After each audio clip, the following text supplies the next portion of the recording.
everybody, Dwells here. Right now you are looking out the front of my windshield. It's Friday morning. I am on the northwest side of Little Rock.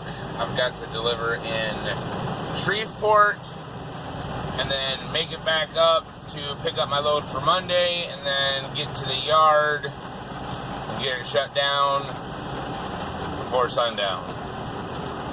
Hopefully with enough time to get gas before sundown, because I don't know if I have enough to make it home or not. But I'll make it one way or another.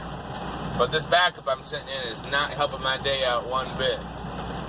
I've decided to, with some of these videos I do, I'm going to cover some of the things that truck drivers go through on a daily basis. And right now the situation we got going on is there's 3 cars up here on the right-hand shoulder with a cop. I think they probably, smacked into each other. So all this traffic, I've been sitting in a backup for probably 10-15 minutes now, is due to just people rubbernecking. I think I was told that on the CB that there's a fire truck there now and they're blocking part of the right-hand lane. So that's probably part of the issue now, is people that are over here in that right lane are having to get over into the center lane. So, but here's a little traveling tip for y'all, especially when it comes to construction zones. You see the sign that says merge, this lane's ending, merge. Get out of that lane. As soon as you see that sign, if you're in that lane that says it's ending, start looking over and finding a way to get out of that lane. I can tell you from a fact, for driving for the last, how long have I been driving now? The last 13 years of driving truck. The majority of backups are caused either by an accident, like what this one is, or when it's just, there is no accident. The backup is caused by people who wait to the last second to merge.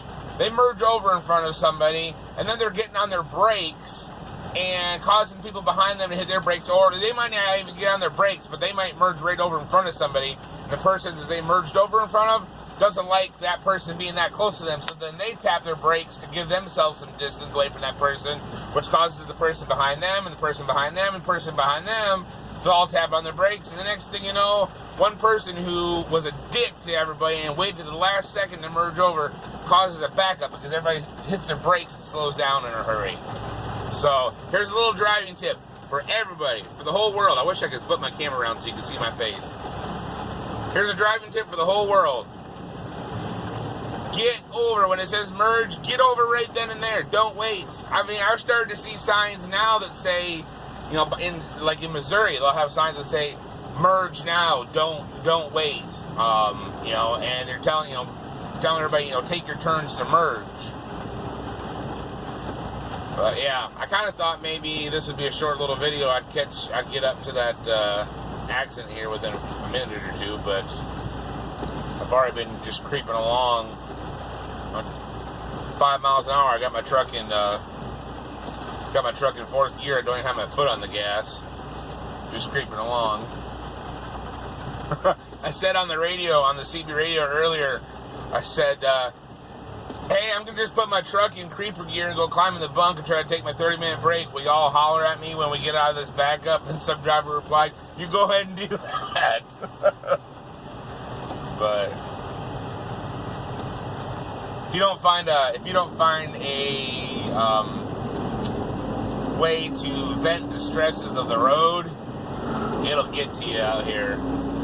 Especially for those of us that are beating the pavement every single day. People that are just in their cars commuting to work, it ain't such a big deal. But for those of us, drivers, truck drivers that are, putting on, 500, 600, 700 miles a day out on the highway, you see a lot of crazy, stupid stuff. And I think in the future, I'm going to be covering things on that. So like today, I just wanted to cover this. We got a storm, it's raining, and it seems like you haven't had rain for a while, and all of a sudden you get a rain, and people forget how to drive in the rain, and then they're following too closely, and it only takes a split second, and then boom, somebody smacks into somebody else, and now you got an accident. Now it screws everything up. If everybody just gave themselves a cushion of at least 3 seconds between them and the vehicle in front of them. Now you're going to say, well, Dwells, how do you do 3 seconds? Okay, so here's how you do it. When you're traveling down the highway, it's kind of hard to do it at 5 miles an hour right now.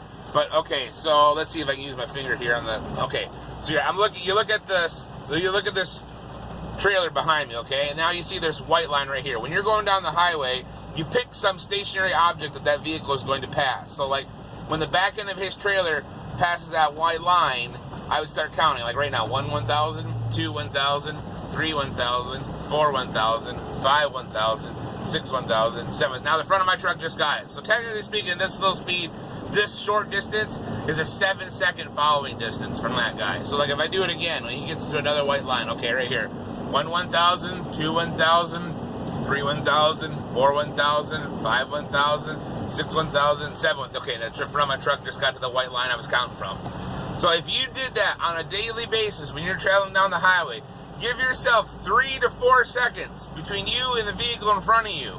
And on the same token, if you're passing somebody, especially a big truck, especially a truck driver like me, if you're passing me, don't get over right in front of me, like 100 feet in front of me.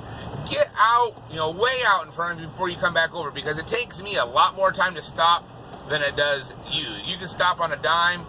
If you stop on a dime in front of me, I'm going to stop on top of you is what's going to happen.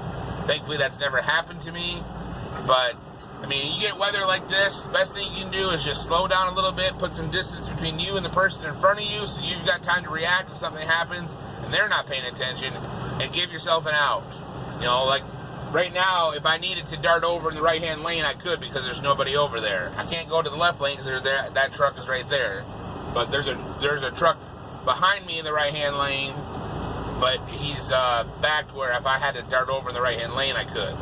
Always leave yourself an out. And it looks like we're coming up on the accident right now. Traffic's already starting to pick up. Let's see what the radio's saying.